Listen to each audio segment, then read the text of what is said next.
Olá pessoal, sejam bem-vindos então à nossa aula de hoje, tá? Sobre didática para concursos do IFAM, da teoria ao impacto avaliativo, né? Então vamos trabalhar essas duas, esse caminho que sai da teoria e vai até o impacto avaliativo. Estamos trabalhando em cima de duas apostilas que estão lá dentro da nossa plataforma, na íntegra, para que você possa ver. E aqui vamos fazer um resumo um pouco mais extensivo, focando em alguns pontos, tá ok? Tentamos fazer a live dessa atividade, né, dessa aula.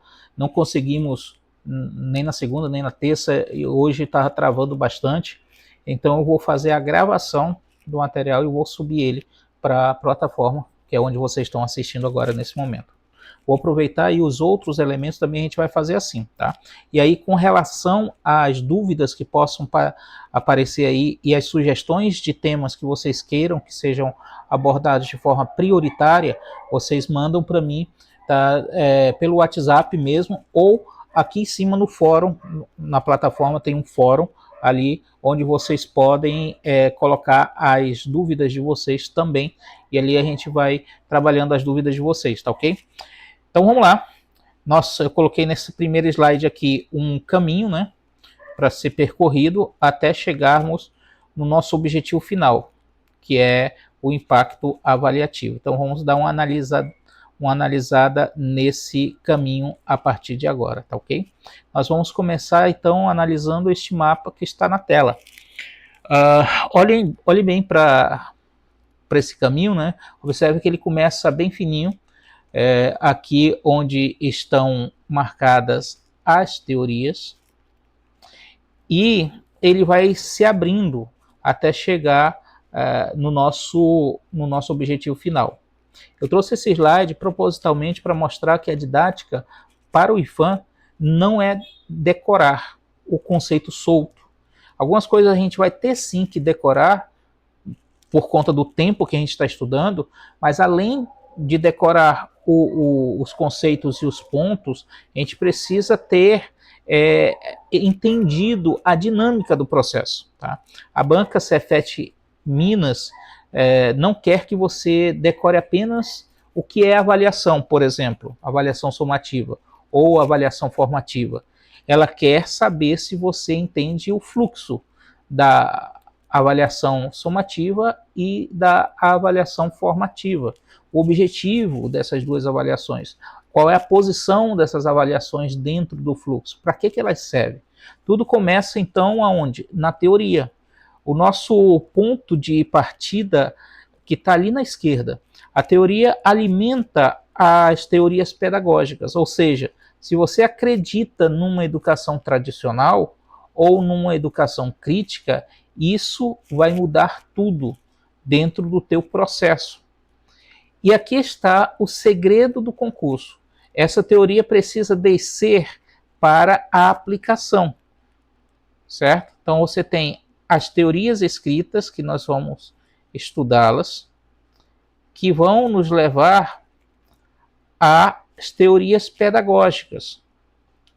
Então, das teorias que eu estudo, das teorias que eu escolho, dos teóricos que eu admiro, desse processo de teorização da educação que eu tive na faculdade, ele vai me levar até as teorias pedagógicas que são relacionadas a essas teorias que eu estudei. E essas teorias pedagógicas, elas vão descer para aplicação. Elas precisam ser aplicadas, certo? E essa aplicação, ela precisa ser entendida. Se funcionou, se não funcionou, se deu resultado, se não deu.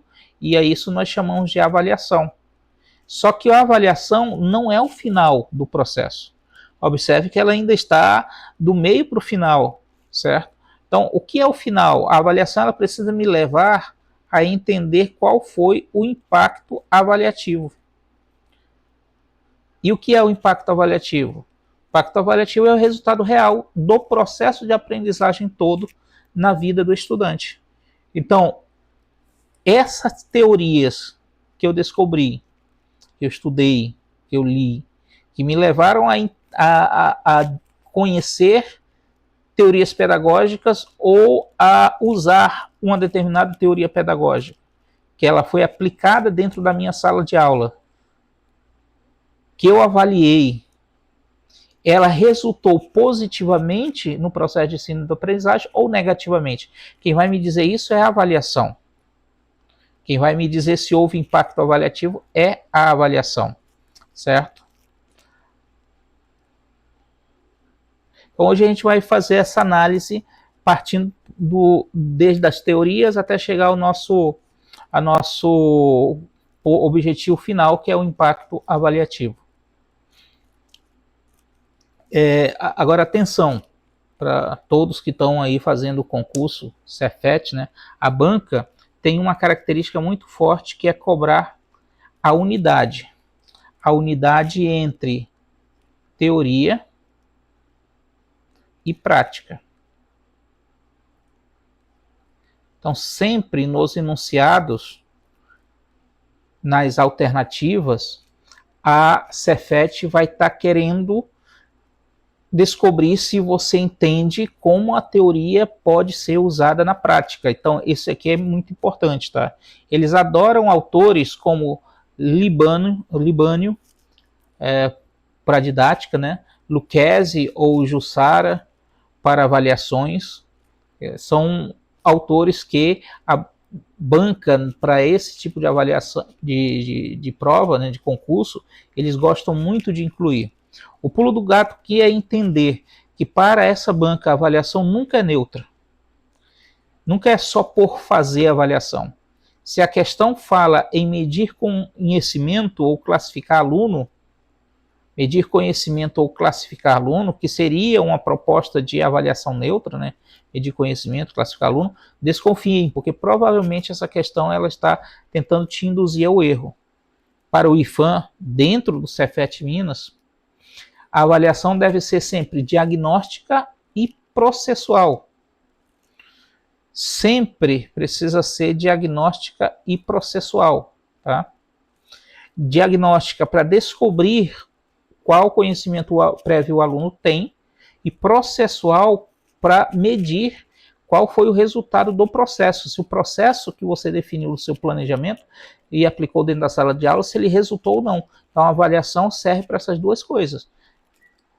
Do ponto de vista da Cefet Minas dentro do IFAM, para diagnosticar qual é o nível que o aluno está chegando, qual é o conhecimento prévio que ele está trazendo, e processual para descobrir se o meu processo de ensino-aprendizagem ele realmente está servindo, tá?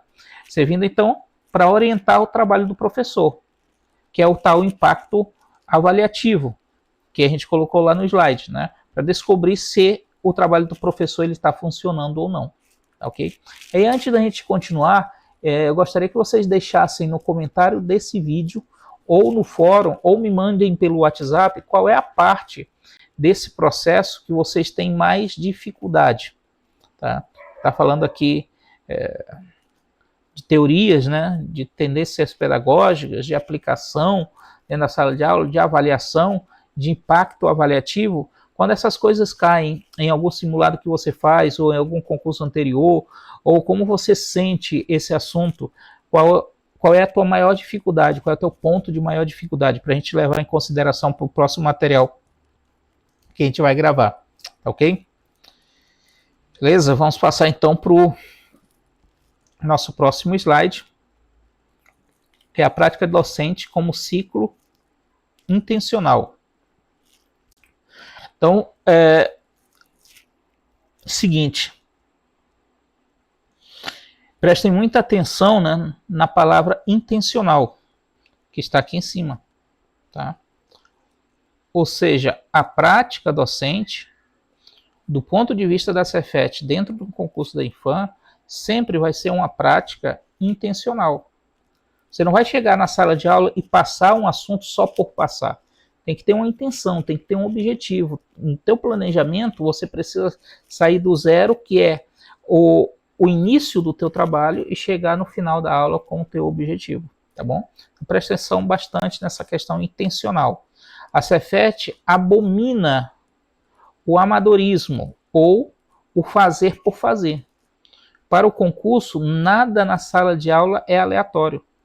tudo tem um porquê. Então, cuidado com os enunciados que dão a ideia de que seja não intencional.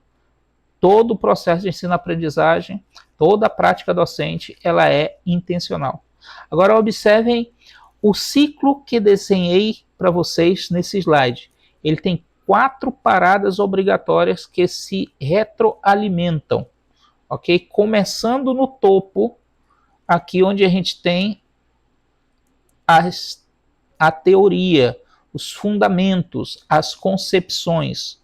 Não existe prática sem teoria. Então, se você é um docente e vai para a sala de aula ensinar, esse teu modo de ensinar, esse teu modelo de ensino, ele está baseado em uma teoria. Existe uma teoria que embasa ele. Eu chego até a arriscar, mesmo que você nunca tenha estudado teoria pedagógica e vá para a sala de aula completamente despreparado, mas a forma como você vai ensinar acaba se encaixando dentro de uma dessas teorias que você não conhece de alguma forma. Aqui estão seus fundamentos, então. Aquilo que você acredita sobre a educação, seus autores e suas concepções. É aqui dentro da teoria que você vai definir que tipo de profissional da educação você é. Você estudou os teóricos, os processos teóricos de educação, e aí você definiu quais são suas bases, seus fundamentos, que modelo de ensino você vai levar para dentro da sala de aula. Essa teoria, ela desce para onde? Ela desce para a prática, que está aqui, ó. Que é o método, a estratégia que você escolheu para utilizar dentro da sala de aula, de acordo com os teóricos que mais se alinham com as suas concepções, certo? E isso aqui é bem próprio do professor.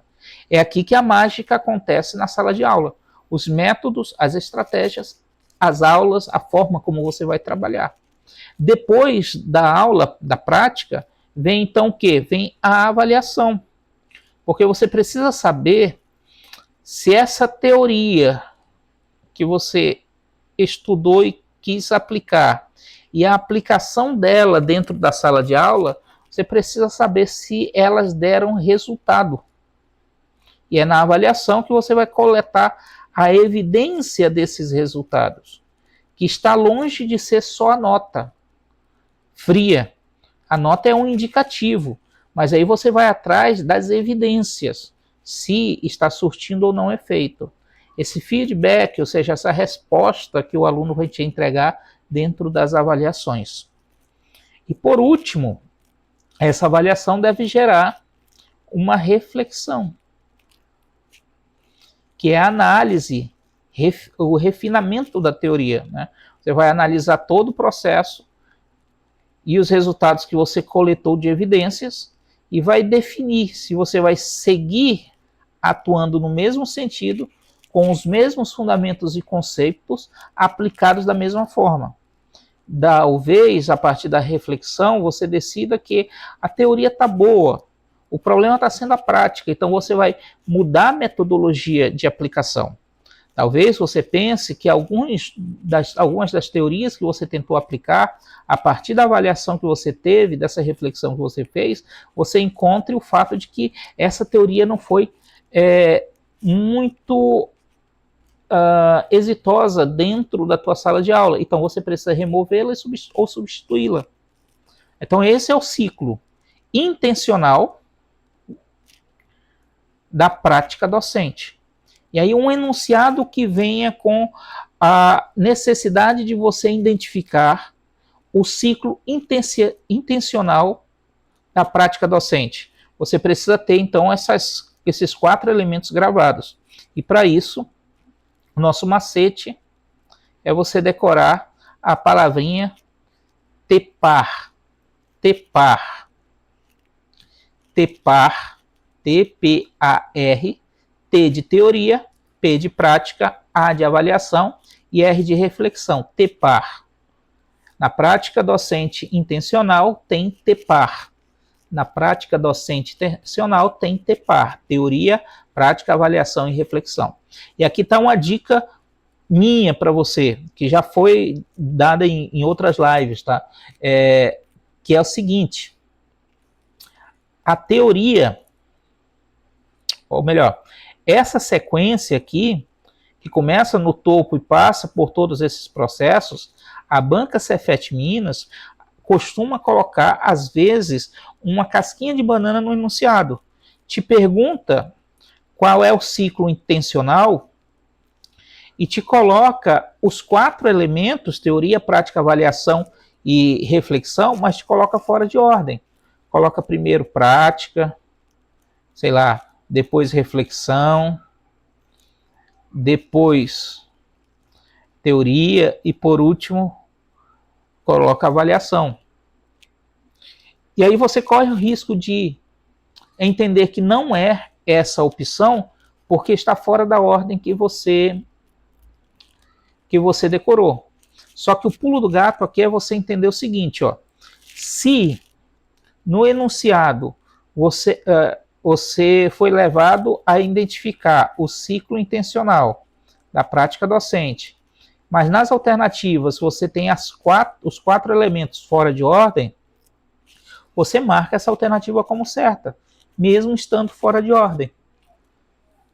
Porque no caso aí, a intenção da banca é que você conheça os 4 elementos, não necessariamente a ordem.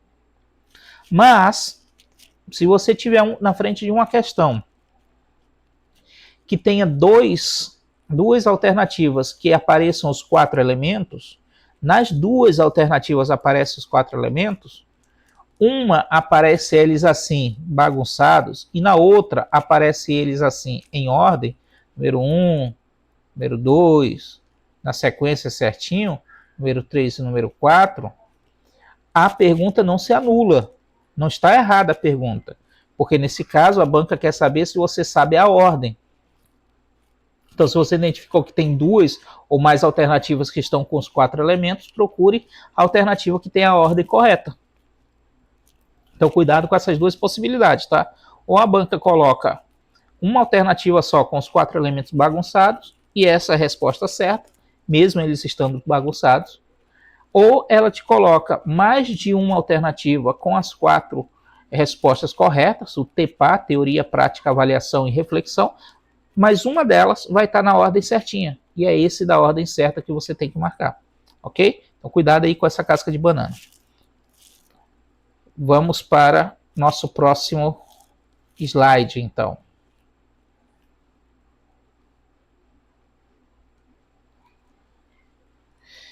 Então, esse é um dos slides mais importantes para a banca, pois ele vai tratar das tendências pedagógicas liberais, que são o arroz com feijão da banca Cefet Minas, tá? Então preste bastante atenção. Aqui está o roteiro para esse slide. Nós temos um primeiro ponto ali, que é o texto para leitura, né?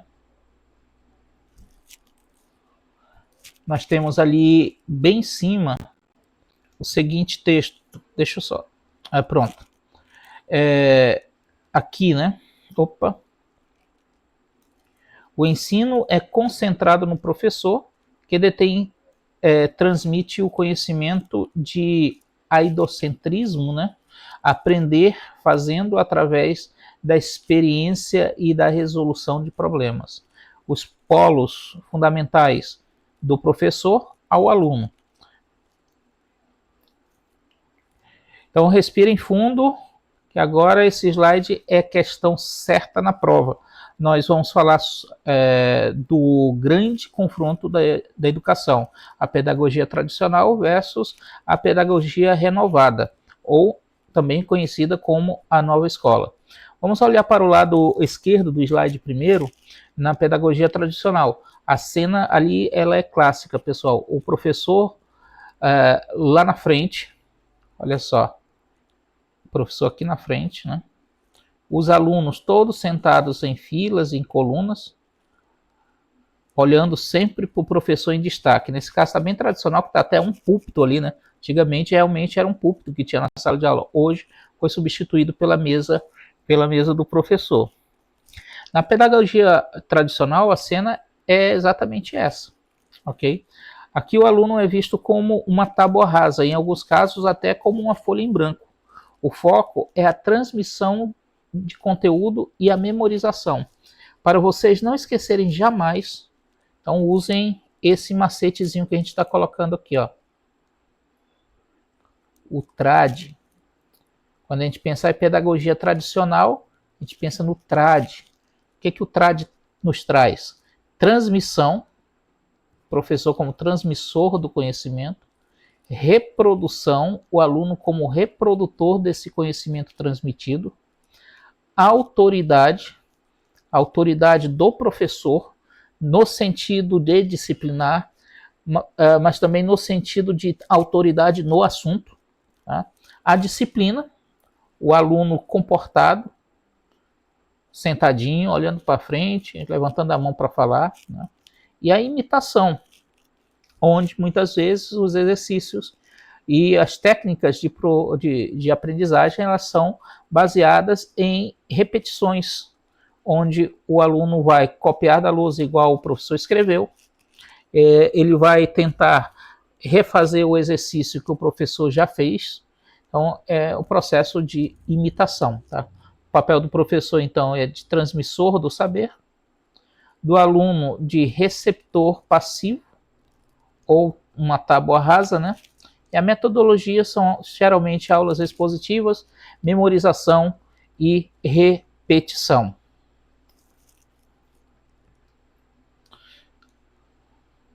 Agora, vamos olhar, olhem como o jogo vira do lado direito, né?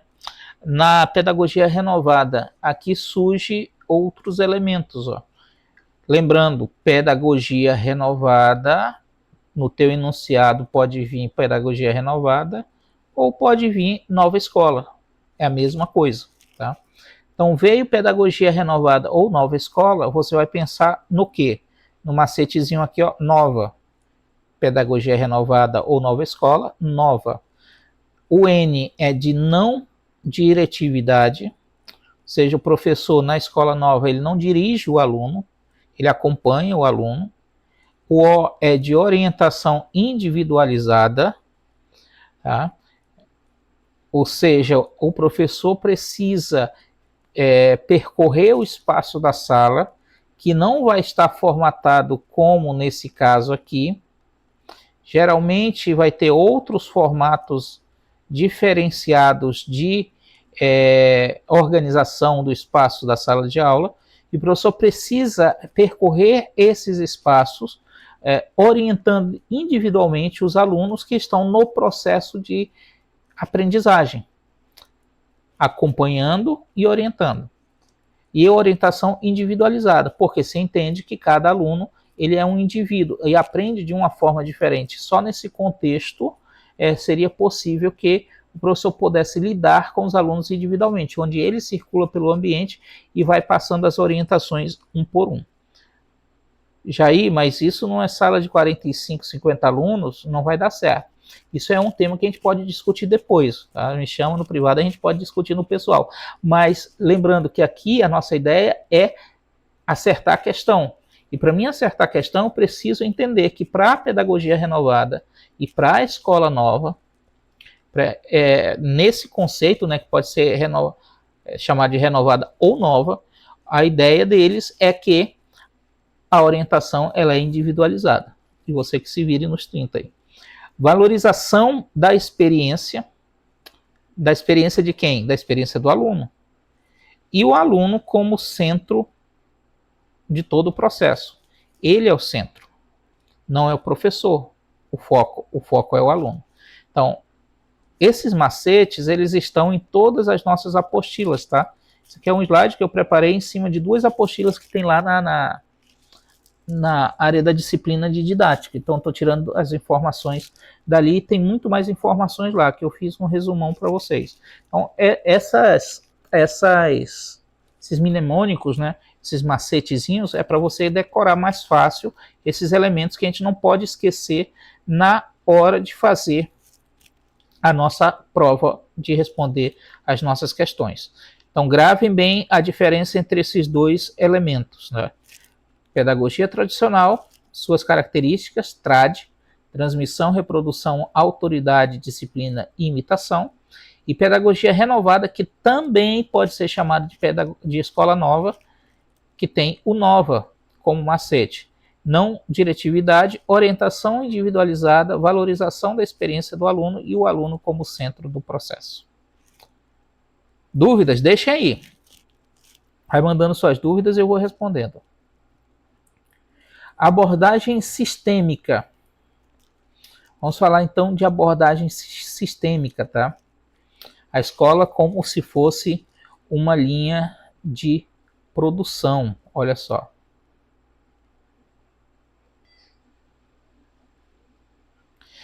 Então, esse slide é visualmente impactante e crucial para a prova, ok? Estamos falando da pedagogia tecnicista. Se a gente voltar aqui, então nós temos nosso terceiro elemento, né? Porque anteriormente estávamos falando da pedagogia tradicional e da pedagogia renovada, que também pode ser chamada de escola nova. Agora estamos falando da pedagogia tecnicista. Então, atenção com isso, anotem aí essas três. Tá? A terceira das tendências liberais. Estamos dentro das tendências liberais. Temos três pedagogias diferentes dentro das tendências liberais até agora. Tá? A tradicional, a escola nova e a tecnicista agora. A Banca Cefet Minas gosta de cobrar esse tema associado ao ensino profissionalizante, pois, historicamente, o ensino técnico no Brasil ele nasceu com esse viés de preparar mão de obra. Aqui está então algumas informações preciosas para nossa prova, ok? Chegamos ao nosso quarto slide.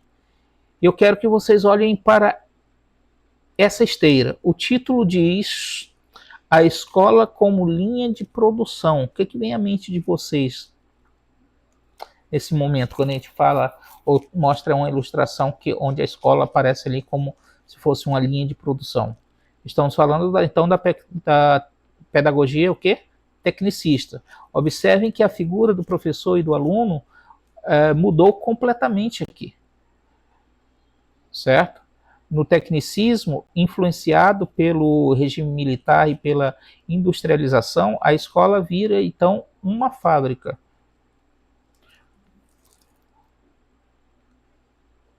Onde nós temos o aluno, temos o professor como outro elemento dentro desse processo. Aqui ele é o professor como técnico, né? E no final, temos o aluno novamente. O aluno como input, né? O aluno entrando inicialmente dentro do processo de aprendizagem. O professor como um treinador, um técnico, um capacitador. E no final, o aluno saindo como produto. No processo, nós temos aqui especialistas. Especialistas em quê? O aluno vai ser especialista em quê ao sair, né? Instrução programada, objetivos operacionais e avaliações objetivas. Tá? Então, o aluno ele vai passar por esses elementos até terminar e sair aqui como produto final. Vamos ler aqui em cima. Abordagem sistemática. Tem um sistema no processo. A escola é como se fosse uma linha de produção. Durante o regime militar no Brasil, décadas de 1960 a 70, a educação foi influenciada por princípios da racionalização industrial. O foco se deslocou para os meios, métodos e técnicas, buscando máxima eficiência. Qual é o objetivo? Os objetivos são operacionais, mas o que isso quer dizer, né? São metas de aprendizagens, detalhadas e mensuráveis. Então, tem um gabarito, como professor, dentro dessa abordagem tecnicista, eu tenho um gabarito que eu coloco no meu aluno, no meu processo de aprendizagem. Esse gabarito ele é detalhado, né? Ele é feito de forma que todo o processo ele possa ser mensurado. Além disso, as instruções A instrução ela é programada, são sequências didáticas pré-definidas. Alguém fez, ó, tu vai ensinar isso, depois isso, tu vai ensinar isso desse jeito, desse jeito, desse jeito, e o aluno vai estar pronto para ir para a próxima etapa. Avaliações, elas vão ser objetivas, testes padronizados e quantificações. Por quê? Porque no teste padronizado vai ter elementos ali que vão servir para avaliar o êxito do processo em cada uma de suas etapas. Aí nós temos a questão da neutralidade, a educação vista como técnica neutra e despolitizada, sem política, pelo menos ela é vista desse jeito. O aluno, então, nesse processo, ele entra como matéria-prima, que é o input, ele passa por uma esteira de processos rígidos, que é a instrução programada, manuais, apostilas, e sai lá na ponta, no final do ano, no final de 3 anos, 2, no final do processo definido, né, como um produto eficiente para o mercado de trabalho. E onde está o professor nessa imagem? Vejam o desenho, ele é um técnico.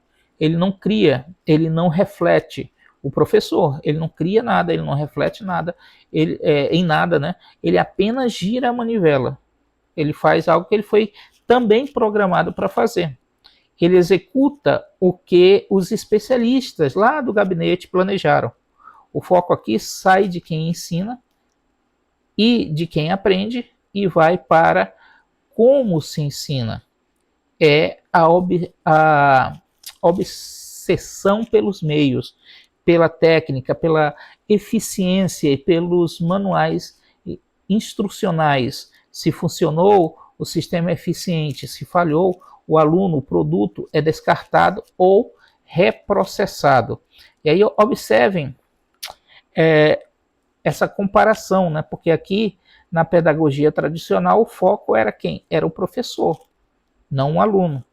Aqui na pedagogia renovada ou na escola nova, o foco era o aluno e não o professor. Já aqui, o foco não é nem o aluno nem o professor. O foco já é o processo em si. Candidatos, então, atenção máxima aos termos que a Cefet Minas vai usar para descrever esse sistema. Se a questão falar em racionalidade técnica, tá? Vou tentar escrever isso aqui na apostila. Deixa eu pegar uma ferramenta aqui. Texto digitado. Se a banca falar de racionalidade técnica, outro termo que a banca pode usar, eficiência e produtividade, outro termo legal. Vamos lá, vou colocar aqui do lado, eficiência e produtividade. Se a banca falar em neutralidade científica, vou colocar aqui também, ó, neutralidade científica. Se a banca falar em operacionalização de objetivos, deixa eu ver onde é que eu coloco, aqui, operacionalização de objetivos. Se a banca falar uma dessas 4 coisas aqui, qual é o gabarito? Qual é o gabarito? Olha só. Não sei se eu consigo aumentar o tamanho. Mas se ela falar uma dessas 4 coisas aqui, consigo aumentar o tamanho. O gabarito é tecnicismo. Certo? O que eu quero dizer? Se o teu enunciado fala de racionalidade técnica, isso é tecnicismo. Se o teu enunciado fala de eficiência e produtividade, isso é tecnicismo. Se o teu enunciado fala de neutralidade científica, isso é tecnicismo. Se o teu enunciado fala de operacionalização de objetivos, isso é o quê? Fala aí para mim. Tecnicismo. Então, esses termos estão sempre relacionados ao tecnicismo. O grande pulo do gato aqui é a palavra neutralidade. O tecnicismo vende a ilusão de que a educação não tem ideologia, que é apenas técnica. A banca vai colocar uma situação onde se valoriza mais o preenchimento de formulários e o cumprimento de cronogramas do que a discussão crítica. Isso é a herança tecnicista. Então, nesses casos, vamos usar o macete técnico. Opa, perdão, estou com a ferramenta errada aqui. Deixa eu trocar. Eu acho que é aqui. Então, usem um macete técnico, olha só, onde cada letra tem um elemento que te ajuda a lembrar do tecnicismo, as características do tecnicismo.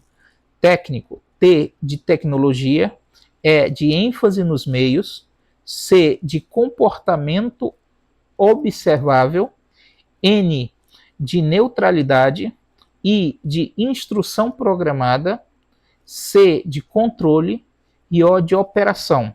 Então, essas são as características do ensino técnico. Tecnologia, ênfase nos meios, comportamento observável, neutralidade, instrução programada, controle, operacionalização. Show de bola?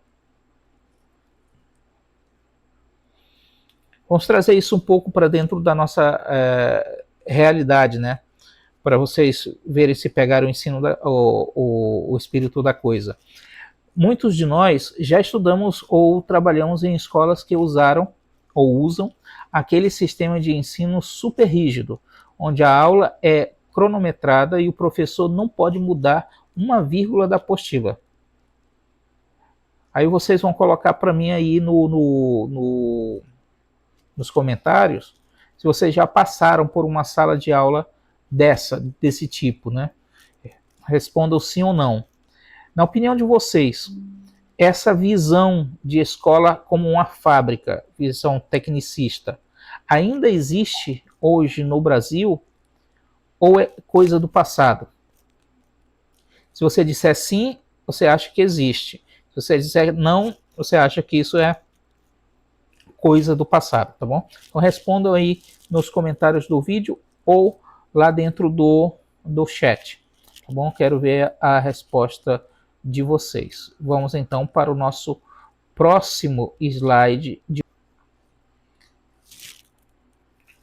Chegamos agora a um divisor de águas na nossa aula e na história da educação brasileira, tá, pessoal? Esse slide, ele marca a entrada nas tendências progressistas. Se antes a gente falava em manter status quo, liberais, agora a gente fala em transformação social. Vamos falar do patrono da educação brasileira e o autor mais citado no mundo, que é Paulo Freire.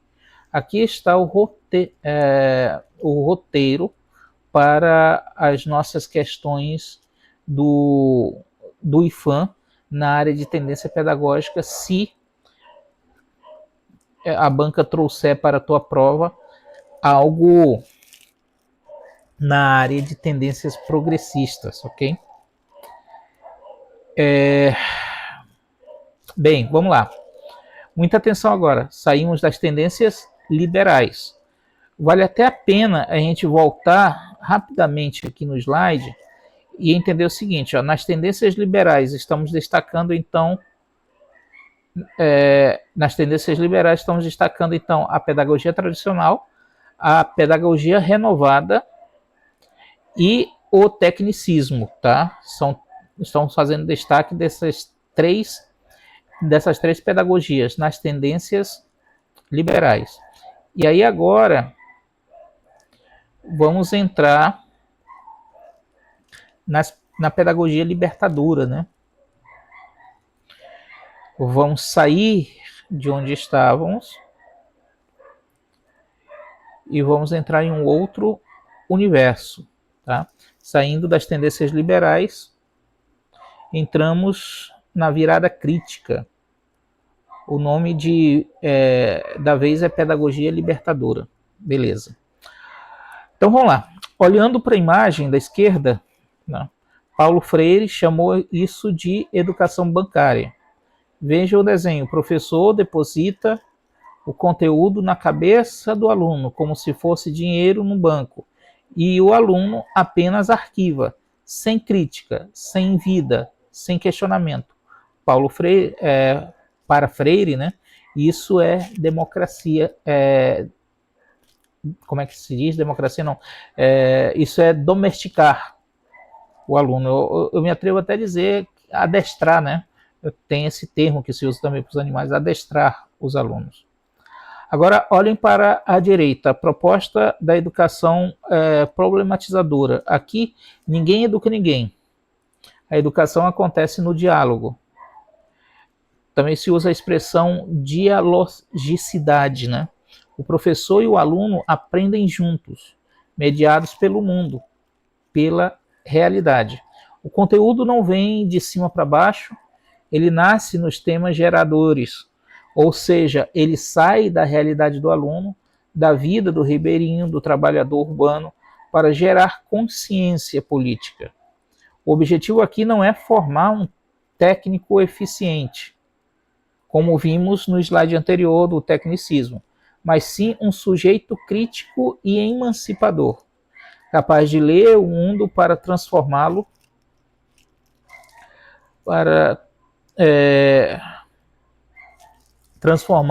em uma outra realidade, né? Usem, nesse caso, o macete Freire, olha só, que é o nome do teórico, né? E aí, cada letra, de novo, é um mnemônico. Freire, F de formação crítica. Realidade como ponto de partida. Então, o professor ele vai partir sempre da realidade ao redor do aluno, né? Educação libertadora. A ideia é criar senso crítico e libertar o aluno da ignorância social. Interação ideológica. Existe sim debates ideológicos dentro dessa teoria. Reflexão e ação. E por último, temos emancipação. Certo? Então esse é o nosso macete. Freire. E aí você precisa decorar as características. Nesses últimos slides, em todos eles, o ponto central é você conseguir decorar essas características. Tá? Lembrar que a pedagogia tradicional é diferente da escola nova, por conta desses elementos aqui. É diferente do tecnicismo, por conta desses elementos aqui. E é diferente da pedagogia libertadora, por conta exatamente desses elementos aqui. Essa listinha de elementos ela precisa ir lá para o caderno de anotações de vocês, para ficar mais fácil de relembrar depois. Você vai fazer perguntas com elas, tá? Façam perguntas aí com esses elementos.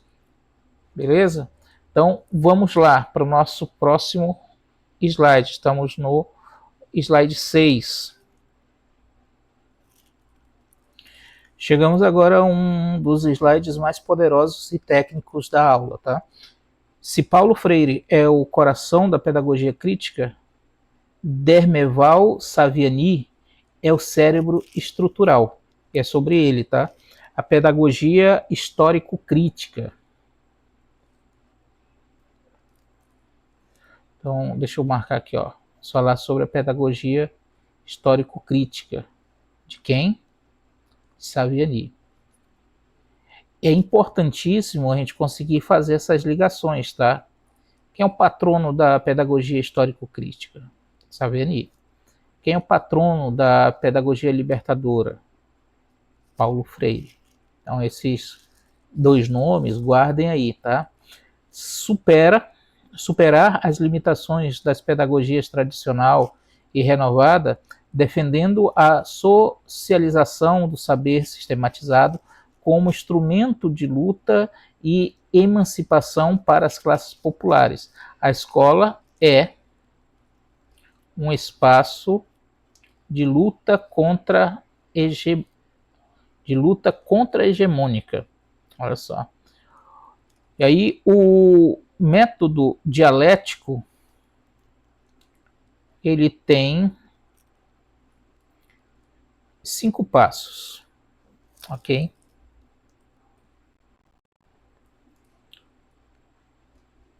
A pedagogia histórico-crítica é a queridinha dos institutos federais e das bancas universitárias, como a nossa banca, o Cefet, tá? Gosto muito da pedagogia histórico-crítica, porque ela devolve a importância aos conteúdos científicos, mas com uma finalidade revolucionária. Aqui está o roteiro para que a gente possa ter ali, né, na nossa prova de concurso, uma boa avaliação e gabaritar questões que envolvam essa teoria, a histórico-crítica. Então vamos ver o que nós temos aqui. Muita gente confunde Saviani com a pedagogia tradicional porque ele defende o ensino de conteúdos. Então, olha só. Mas olhem a diferença crucial no topo do slide. Para Saviani, o acesso ao saber sistematizado, que é a ciência, a gramática, a história, é uma arma de luta. O pobre precisa dominar o conhecimento da elite para poder transformar a sociedade. Então, qual é a primeira, o ponto mais importante da questão do Saviani aqui, né? É que, apesar dele defender a ciência, a gramática e a história como elementos existenciais, mais precisamente a questão da ciência, né?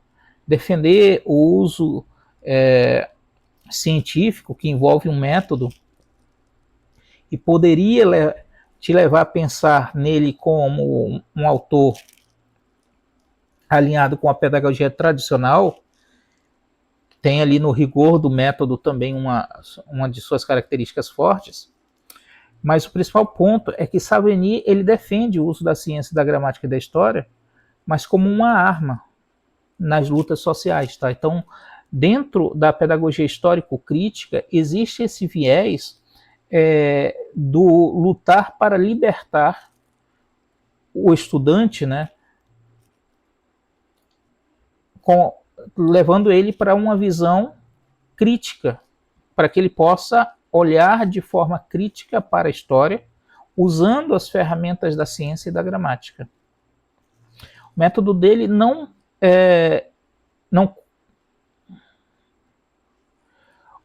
como é que eu posso dizer aqui? O método dele não é cuspe e giz, é o método dialético, que desenhei nesse slide, nesses 5 passos para vocês. Então, nós temos o primeiro passo ali, que é a prática social inicial, né? Aqui, a prática social inicial. Que é o ponto de partida, é a realidade social concreta do aluno e do professor. Mas atenção, é uma realidade ainda confusa, o que Saviani chama de sincrética, misturada. Tá? Então não é uma realidade perfeita para Saviani, essa realidade está misturada, está muito embaçada, ela tem muito material ali que precisa ser depurado. Então ela é ainda uma realidade confusa, mas ele parte da realidade social do estudante e do professor. Segundo ponto, nós temos a problematização, que é a identificação dos problemas e contradições dessa realidade. Então ele vai pegar essa realidade que veio com o professor e com o aluno e vai problematizar ela. O que precisamos saber para entender essa realidade? Essa é a pergunta que se faz. O professor levanta então questões chaves. Qual o problema? Por que isso aconteceu? quais as consequências? Então ele vai levantando questionamentos. E a ideia é que o próprio aluno comece também a levantar seus próprios questionamentos a respeito da sua realidade e da realidade ao seu redor. Aí nós temos a instrumentalização, a apropriação dos conhecimentos científicos e teóricos para compreender os problemas. Aqui é a hora da aula mesmo, é aqui que a aula começa. O aluno recebe as ferramentas culturais, teorias e conceitos. Sem ferramenta, não se conserta nada. Então, ele recebe essas ferramentas para, junto com a análise da sua realidade, ele possa ir processando esses materiais, essas ideias, essas realidades, e possa ir ali consertando algumas delas, entre aspas, né, por assim dizer. Ele vai usar as ferramentas, são as teorias e os conceitos, para que ele possa ir alinhando ali o que ele achava a respeito daqueles questionamentos que ele criou em base à sua própria realidade. E aí nós chegamos à catarse. Síntese. O aluno incorpora o conhecimento à sua visão de mundo, transformando o seu pensamento. Esse é um momento mágico, é a síntese mental. O aluno incorpora o novo conhecimento à sua visão de mundo e ele deixa de ver o mundo pelo senso comum. Ele passa a ver o mundo agora pelo senso científico, com conceitos científicos, com bases teóricas, com alinhamento que vem de uma base sentada não só no meu achismo, mas naquilo que está escrito em livros, na história, naquilo que foi descoberto pela ciência. É como você pegar uma pessoa que tem uma visão geopolítica distorcida e levar ela pelo processo da pedagogia histórico-crítica, né, a entender primeiro a sua realidade, problematizar essa realidade, dar a essa pessoa instrumentos, elementos científicos para que essa pessoa possa analisar esses seus problemas, que ela achava que era fácil de resolver apenas, de repente, trocando o político A pelo político B, e aí com esses instrumentos ela pode voltar a analisar esses problemas e perceber que é bem mais complicado do que isso, uma mudança real dentro do cenário político nacional ou internacional. E aí vem essa catarse, né, essa síntese, onde o aluno vai começar então a falar, a se expressar e a tomar decisões, usando não só o senso comum que ele tinha antes, mas agora também a avaliação técnica baseada em princípios científicos, históricos e gramaticais reais. Aí chegamos ao quinto ponto, né, que é a prática social final. O aluno volta para a realidade, mas agora ele é diferente. Ele tem instrumentos para intervir e mudar o mundo. Perceberam? Sai da prática, passa pela teoria e volta à prática de uma forma transformada. Bom, então, candidatos, anotem isso aí para não cair em pegadinhas. A Banca Cefet Minas vai tentar dizer que defender o ensino de conteúdos é coisa de conservador. Isso é errado, tá? Defender o ensino de conteúdos não é coisa só de conservador, porque nós temos aqui o Saviani, na pedagogia histórico-crítica, que ele vai defender também o uso de conteúdos, mas ele não tem esse alinhamento conservador. Na histórico-crítica, o conteúdo é fundamental. Na Libertadora, o foco é no diálogo e na conscientização. Na histórico-crítica, Saviani, o foco é no conteúdo, como instrumento de emancipação. Só que ele traz isso exatamente para esse ponto, que é o instrumento de emancipação. Se a questão falar em valorização, atenção, se a questão for falar em valorização do saber elaborado, clássicos ou socialização do conhecimento historicamente acumulado, o gabarito é Saviani, crítico social dos conteúdos. O pulo do gato é entender que aqui o professor não é facilitador, como na escola nova. Ele é um mediador, que garante que o aluno acesse o conhecimento científico. Então, lá na escola nova, o professor é um facilitador. Aqui, na histórico-crítica dos conteúdos, o professor é um mediador. Ele está no meio do caminho para fazer a mediação entre o conhecimento prévio do aluno, sua realidade e seus problemas, com os meios técnicos, para que ele entenda os seus problemas e consiga até construir soluções para esses problemas. Tá bom? Então, isso aí é importante. Qual é o nosso macete? Os 5 passos de Saviani você precisa ter ele na mente, tá? Então você precisa ir aí, de alguma forma, memorizando esses 5 passos. E aí o nosso macete é os 5 passos de Saviani. Lembre-se do método com a estrutura prática social: problematização, instrumentalização, catarse e prática social final. Vamos para o próximo.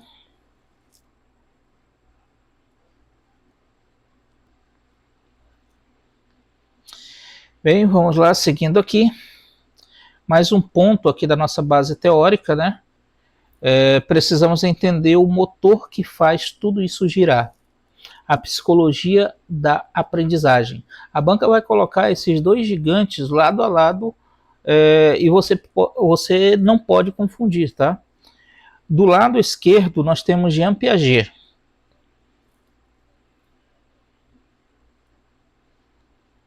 Com foco individual. E do outro lado nós temos Levi-Vygotsky com foco social. Passou aqui por cima. Foco social.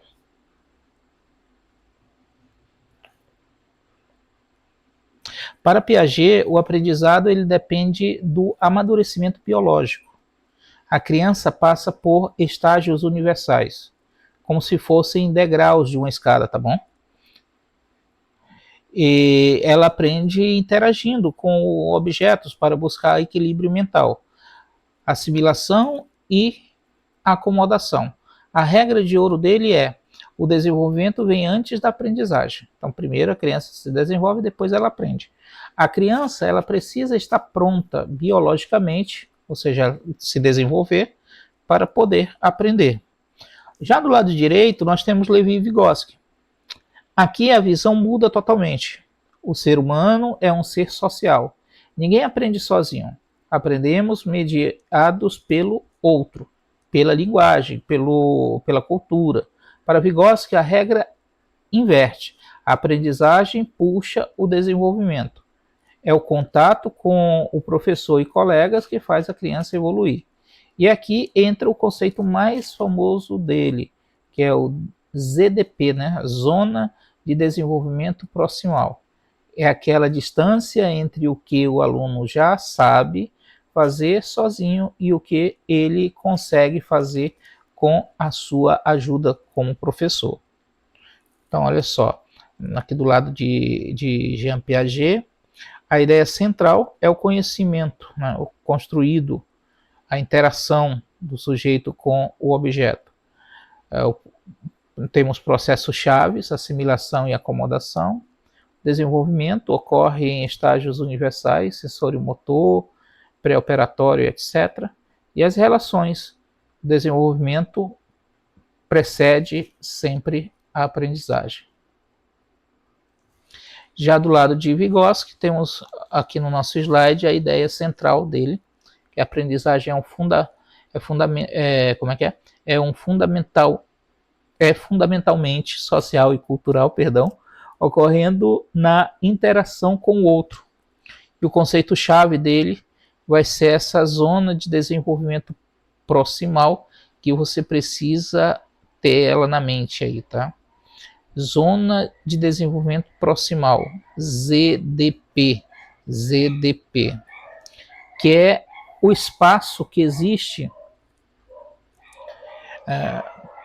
dentro do processo de mediação pelo outro por signos e instrumentos, ou seja, aquela distância existente ali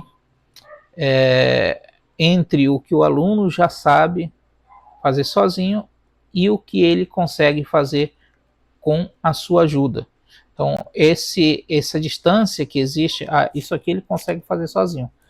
Mas, para ele fazer esse outro, ele precisa da minha ajuda. Então, esse espaço que existe entre os dois é chamado de zona de desenvolvimento proximal.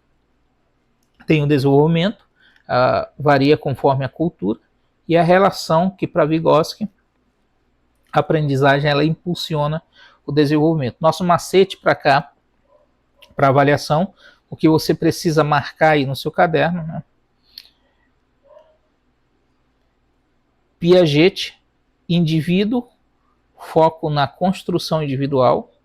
Vygotsky, sociedade, foco na interação social. E aí lembrar dessa zona de desenvolvimento proximal, inclusive da sigla ZDP, porque ela pode vir dentro do seu enunciado apresentando somente a sigla ZDP e não claramente a expressão zona de desenvolvimento proximal. Então, vale a pena você focar nesses dois feras aqui, né? Tanto Piaget quanto Vygotsky.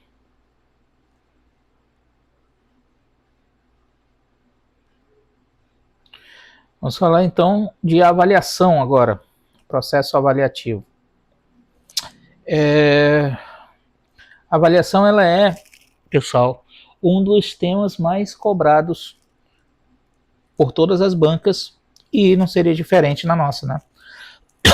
Porque é onde a maioria dos professores erra na prática, focando só na nota. E aí, geralmente, instituições educacionais, o que buscam? Buscam profissionais que não foquem na nota, porque a nota não é o mais importante no processo avaliativo. Professor, mas o sistema... Não importa o sistema aqui. A questão é o que está dentro de todos os conceitos e o que as instituições de ensino buscam.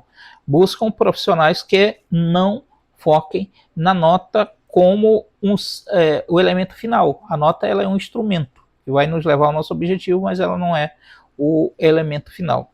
Chegamos a nosso slide aí que fala sobre a avaliação como sendo uma espécie de bússola, né? Olhem para o centro da tela, essa bússola que está aí. Por que uma bússola e não um martelo, por exemplo, ou um chicote? Porque, logicamente, o martelo e o chicote daria a ideia de trabalho e, de certa forma, de coação, né? Mas uma bússola nos dá o sentido ali de orientação. Exatamente esse o processo da avaliação. A avaliação não é uma forma de castigo para o aluno. Tá? A avaliação não é uma forma de punir o aluno porque ele não aprendeu. A avaliação ela é comparada a uma bússola aqui dentro da nossa aula, porque ela é, no final das contas, um processo de orientação. A avaliação serve para orientar o professor se o processo de ensino está caminhando de forma adequada, se o aluno está aprendendo ou não, certo? A frase de Lucchesi no topo lá é obrigatória. A avaliação deve ser um ato amoroso. Isso não significa ser bonzinho, não é isso. De repente você aprovar todo mundo. O que significa ser amoroso? Significa que você olhe o aluno como ele está, faça um diagnóstico, né, do que falta no aluno e ajude ele a chegar lá no objetivo final. Aí vamos observar os 5 pilares que nós colocamos aqui. Nós temos o processual, ocorre ao longo, a avaliação ela é processual, né? Ela ocorre ao longo de todo o processo. Então você avalia mesmo quando você não está com o instrumento avaliativo. Você avalia o aluno mesmo quando você não está passando um exercício, quando não está fazendo uma prova, quando não está fazendo nenhum tipo de avaliação com instrumento. Mas você está avaliando a participação do aluno. E não estou dizendo avaliando no sentido da nota, tire isso da cabeça de vocês. Estou falando de você avaliar o aluno, observar como o aluno está se desenvolvendo nas aulas, em todas as etapas, certo? Diagnóstica, identifica conhecimentos prévios e dificuldades também, formativa, orienta ajustes, né? Integral, considera todos os aspectos cognitivo, afetivo, sociais, contextualizada, leva em consideração especificidades do estudante. Então, é preciso que nessa parte referente à avaliação, nós entendamos aqui para a nossa prova que a avaliação ela é um instrumento que serve como processo de orientação para o professor e ela atua nessas 5 áreas aqui. E aí você vai precisar ter essas 5 áreas na mente aí. E o nosso macetezinho é PDFIC. PDFIC. Processual, diagnóstica, formativa, integral, contextualizada.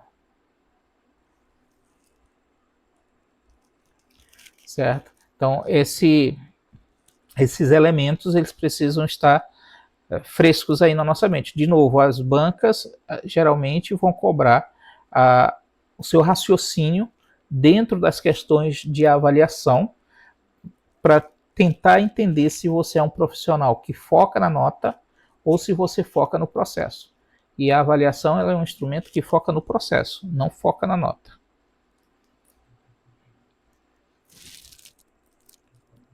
Vamos passar aqui para avaliação formativa versus avaliação somativa. Aqui nós temos então o texto que diz a viagem e o destino final. Ok? Então vamos ver. A avaliação formativa, ela tem como característica ser usada durante a viagem. Como assim? Durante o processo, eu vou usar avaliações formativas.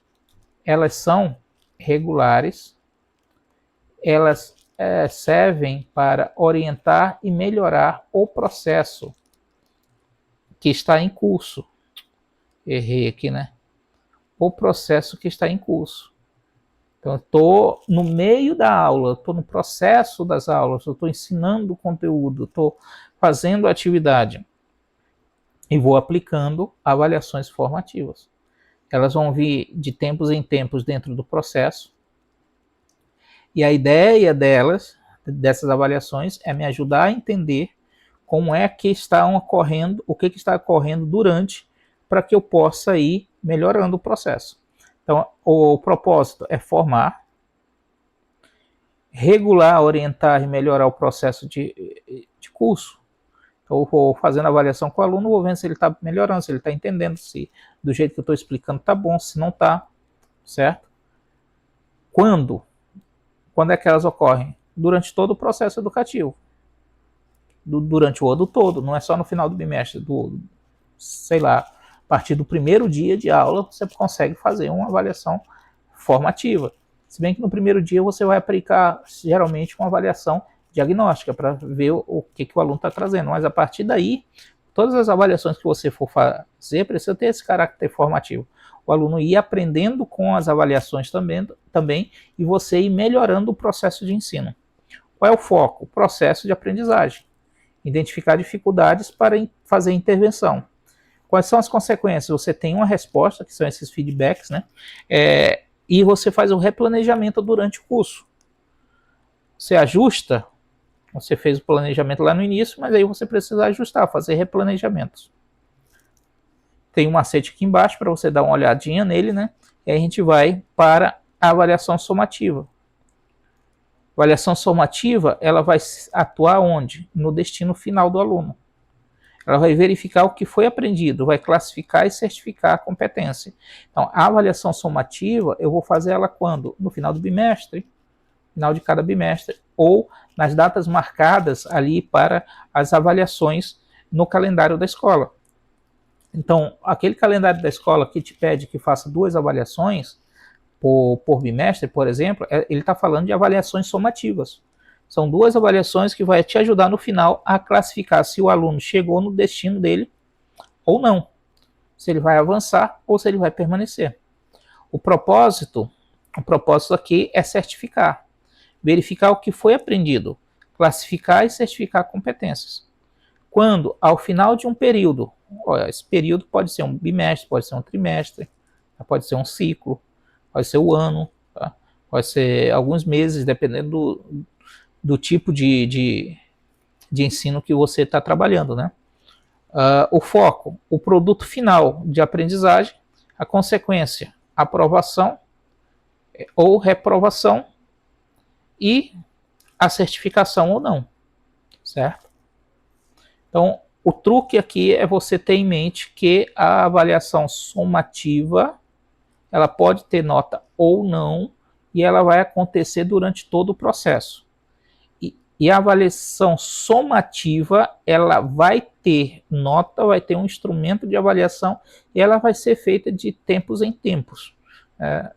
Ao final, sempre de um período, e a ideia dela é classificar, verificar o que o aluno aprendeu ou não, e classificar o aluno em aprovado ou reprovado.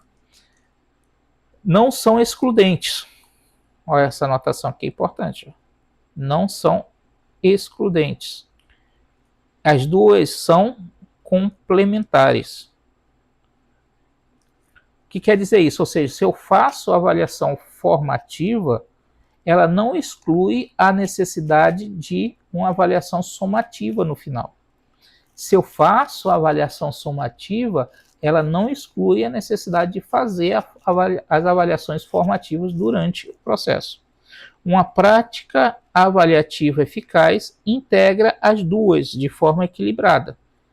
A formativa prepara para a somativa. Beleza? Dúvidas aí? Me diga, me mandem aí. Vamos então falar da caixa de ferramentas da avaliação, diversificando instrumentos. Quais são as caixas de ferramentas que nós temos aí, né?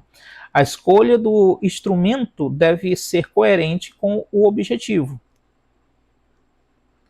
Escolha do instrumento coerente com o objetivo.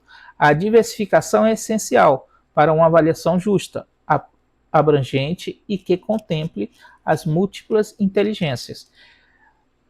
Ou seja, na minha banca pode vir questões me induzindo a responder que nas avaliações eu posso escolher apenas um instrumento de avaliação e repetir ele durante o ano, me levando a esse viés. Só que as avaliações, elas precisam ter ferramentas diversificadas. Por quê? Porque os alunos têm diferentes tipos de aprendizagem. Então, um aluno que não vai bem em uma prova objetiva, talvez ele se saia melhor em uma prova discursiva. O aluno talvez aprenda melhor, me dê melhor resultados com um trabalho de pesquisa. E aí a forma como eu vou fazer essas avaliações é uma outra discussão. Mas nós temos diferentes ferramentas para essas avaliações. Provas e testes para conhecimento factuais e conceituais. Vantagem: padronização, a limitação, pode privilegiar a memorização. Tá? Então, quando eu quero avaliar elementos da minha aula que precisam ser decorados, memorizados, provas e testes é um bom caminho.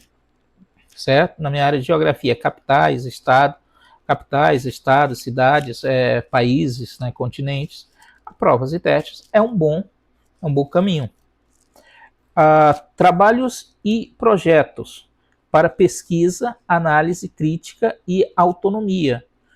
A vantagem: aprofundamento, Limitação, demanda tempo.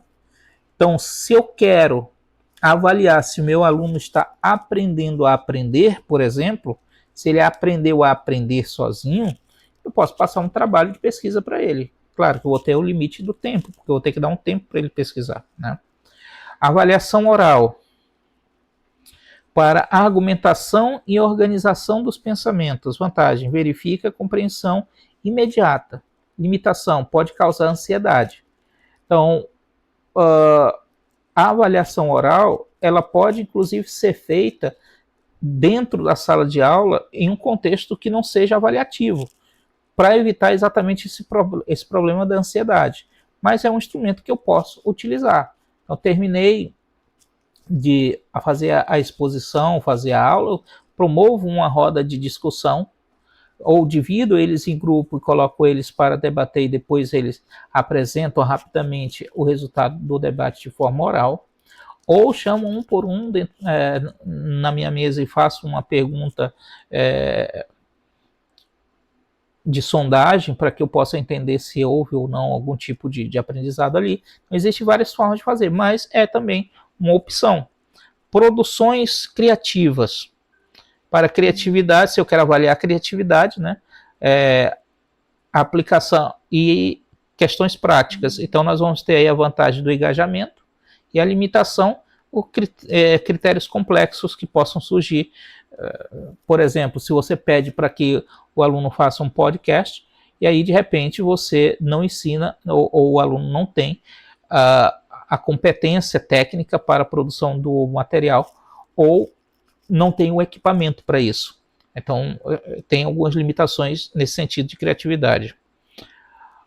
E, por último, portfólio, para documentar a evolução e promover a tua avaliação depois. Também é um instrumento de avaliação. Resumidamente, o que são instrumentos de avaliação? São aqueles elementos que eu vou ter fisicamente,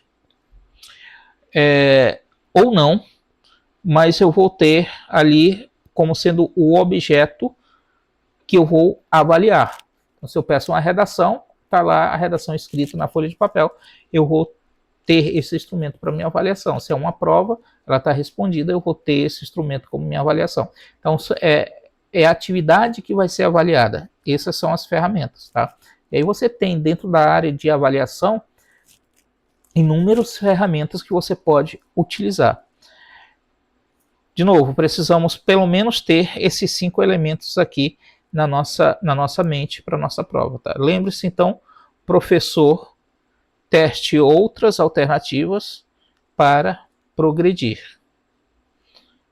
É o nosso macetezinho, né? Professor, teste outras alternativas para progredir. Também pode ser provas, trabalhos, observação, avaliação oral, produção criativa e portfólio. Feedback, eu não gosto dessa palavra, mas geralmente ela é usada, né? A gente usa muito do inglês. São os retornos, né? E esses retornos são o coração da avaliação formativa. Só lembrando, o que é avaliação formativa mesmo? É aquela que acontece durante o processo, correto? Então vamos lá. Esses retornos, eles são as devolutivas informativas que apontam forças, identificam melhorias e sugerem caminhos. Pesquisas mostram que um retorno de qualidade é um dos fatores de maior impacto na aprendizagem. Se eu consigo ter um bom retorno, um bom feedback nas avaliações, eu vou ter ali bastante material para me conseguir trabalhar de forma exitosa com os meus alunos. Quais são os elementos que eu preciso ter em mente aqui, nesse coração da avaliação? O feedback ele precisa ser específico, refere-se a aspectos concretos do trabalho, ao oportuno, oferecido próximo à realização da atividade. Não adianta eu deixar para fazer depois, que aí se esqueceu se a atividade foi boa ou não. Então, se eu vou fazer uma avaliação com a ideia de ter feedback sobre uma atividade que foi realizada anteriormente, essa avaliação não pode ficar para 2 meses depois, precisa ser logo. Okay? Construtivo, indica caminhos, equilibrado, reconhece conquistas, dialógico, promove uma conversa e focado no processo. Enfatiza estratégias e esforço, não só o resultado. As 3 perguntas que não pode faltar nesse tipo de avaliação, feedback, né? Vou nem me arriscar a pronunciar isso aqui, tá? Vocês pronunciam aí. Para onde estou indo? Para onde estou indo? Objetivos. Então, criar perguntas que tenham a ver com os objetivos. Como estou indo? Aqui a pergunta vai me trazer o retorno sobre o processo. Para onde ir em seguida? Então, o próximo passo, certo? Nesse sentido, qual seria a ideia aqui desse processo avaliativo, né? Desse feedback dentro das minhas avaliações? Construir perguntas ali no final do meu questionário ou dentro da dissertação, ou mesmo fazendo uma avaliaçãozinha só para isso mesmo, só para entender como foi a atividade, o que os alunos acharam da atividade, onde eles me respondam, por exemplo, como eu estou indo. Eu vou ter a resposta deles, certo? Eles vão me dizer se foi bom ou se não foi.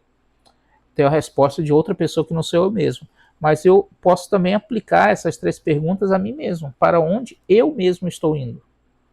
E aí eu olho a atividade que foi feita, olho a avaliação que o aluno trouxe para mim e me pergunto, para onde eu estou indo? Será que eu estou nessa atividade caminhando na mesma direção da proposta? Como eu estou indo? Será que a atividade foi exitosa no sentido de que eu caminhei na mesma direção que eu disse que eu ia caminhar?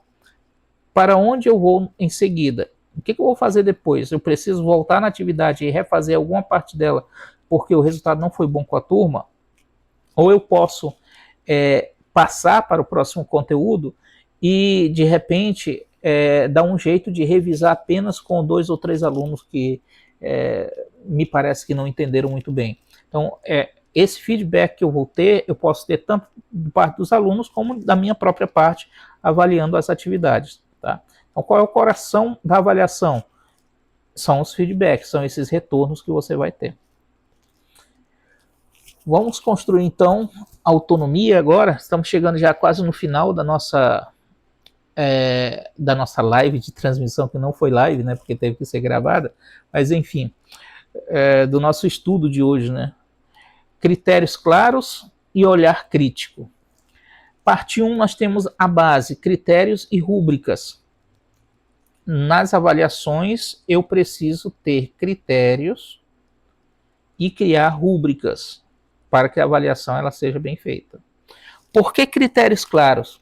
Garantem transparência, objetividade, orientação e consistência. Devem ser comunicados antes da atividade.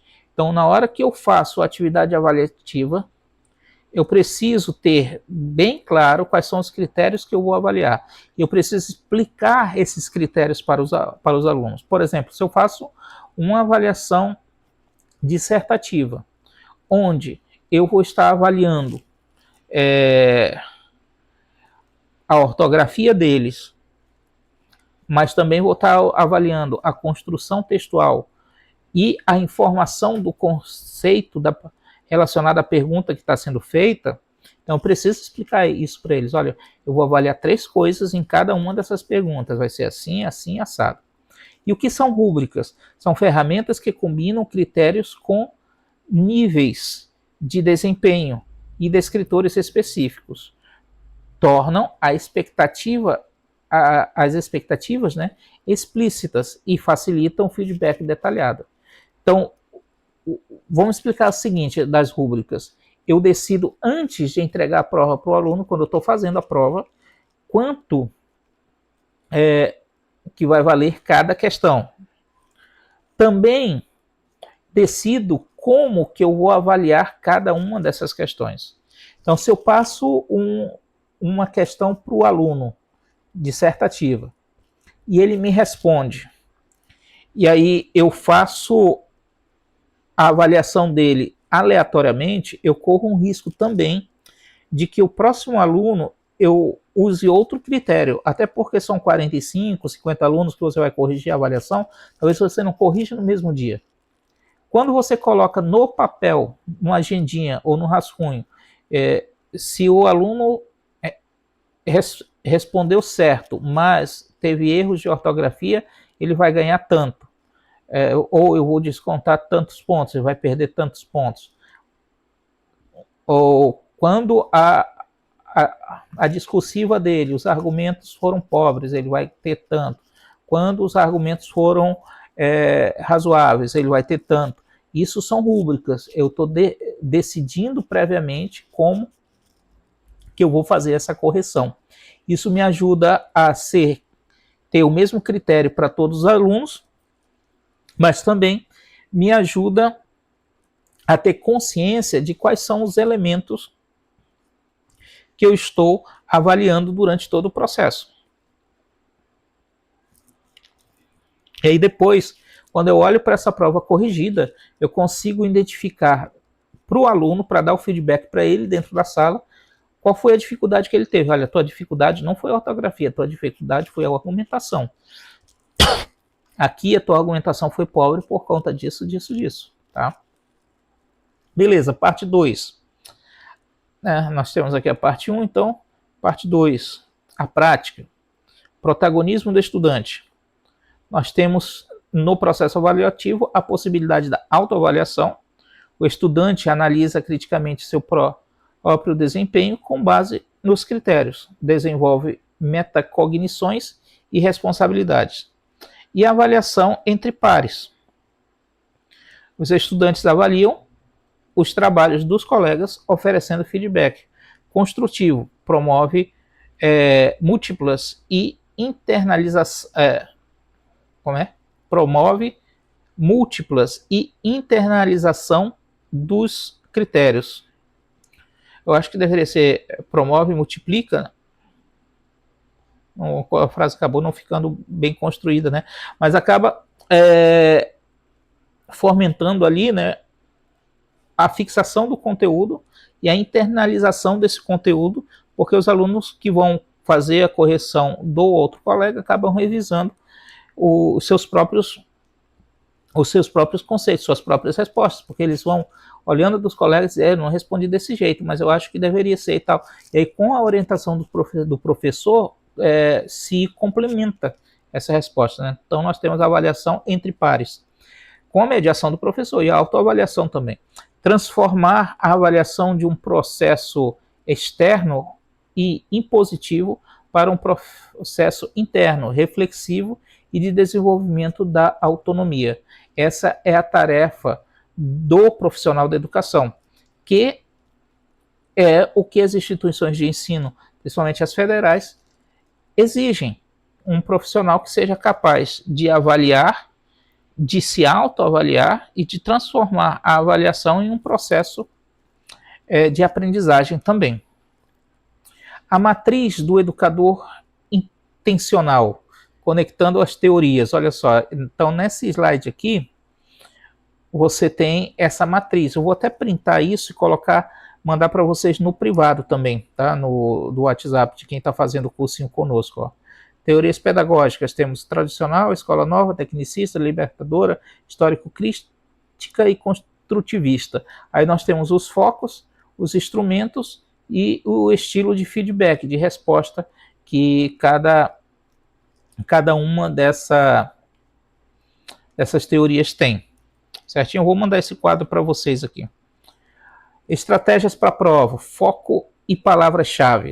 Dicas para a prova pensando na banca Cefet Minas, tá? Que é a nossa banca. Nós temos, então, identifique palavras-chave. Diálogo tem a ver com quem? Com Freire, né? Estágios tem a ver com Piaget. Neutralidade tem a ver com tecnicismo. ZDP, zona de... esqueci do D. Zona de... Eu vou ter que voltar lá porque eu esqueci desse D. Deu branco agora. Vamos voltar aqui no... É aqui? Não, mais pra frente. Deixa eu ver onde é que tá esse cabra. É aqui. Zona de desenvolvimento proximal. Olha só. Zona de desenvolvimento proximal. Certo? Então, aqui, ó. Tecnicismo, né? Zona de desenvolvimento proximal. Tem que decorar isso aqui, tá, pessoal? Zona de desenvolvimento proximal. Tem a ver com Vygotsky. Tem a ver com Vygotsky. Com relação à análise e... análise o protagonista, né? Quem está no centro? Ou análise do protagonista, tô faltando D. Quem está no centro? Professor. Quando o professor está no centro, é tradicional. Quando o aluno está no centro, é escola nova. Ou a relação, outra coisa com relação ao protagonismo, ou a relação entre Freire e Vygotsky. Também é importante que dentro desse protagonismo a gente faça essa relação entre Freire e Vygotsky, tá? Compare e contraste. Esteja pronto para diferenciar teorias próximas. Piaget é muito próximo de Vygotsky, aí a gente precisa fazer a diferenciação, tá? Freire parece um pouco com Savigny, só que eles são diferentes. A gente precisa fazer essa distinção. Reconheça a prática. A questão descreve uma situação real? Essa é uma pergunta que você tem que fazer na hora que você lê o enunciado. Identifique qual é a teoria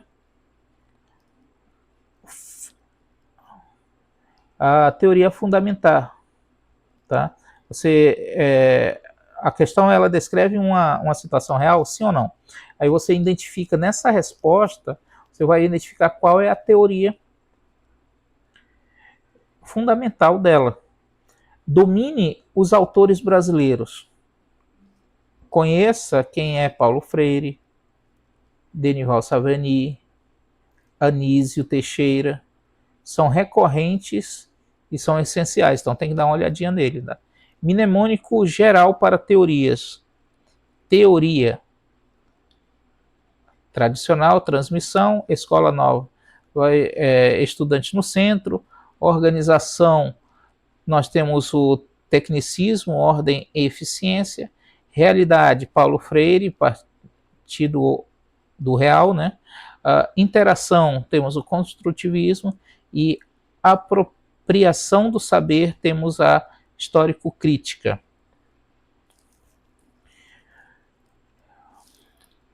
Chegamos finalmente, então, à nossa última lâmina de hoje, o educador intencional.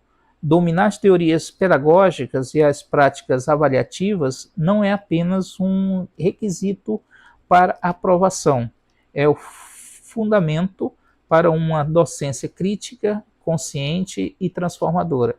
É a capacidade de fazer escolhas pedagógicas intencionais. Seus macetes finais para a maestria. Teoria, não esqueça lá, transmissão, estudante no centro, organização, realidade, interação, apropriação do saber. Não esqueçam qual teoria tem cada uma dessas características. E os 3 pilares da avaliação: propósito, processo, protagonismo. Não esqueça disso também. Bem, é isso, pessoal. Entre troncos e barrancos hoje, por conta da minha conexão, né? Estamos chegando, então, ao final da nossa live, que não é live. Aí eu espero que vocês aproveitem esse material. Vou colocar os prints de algumas partes dele dentro do... mandar no privado de vocês, tá bom? Boa noite para quem está assistindo de noite, bom dia para quem está assistindo de dia, boa tarde para quem está assistindo de tarde e até a próxima.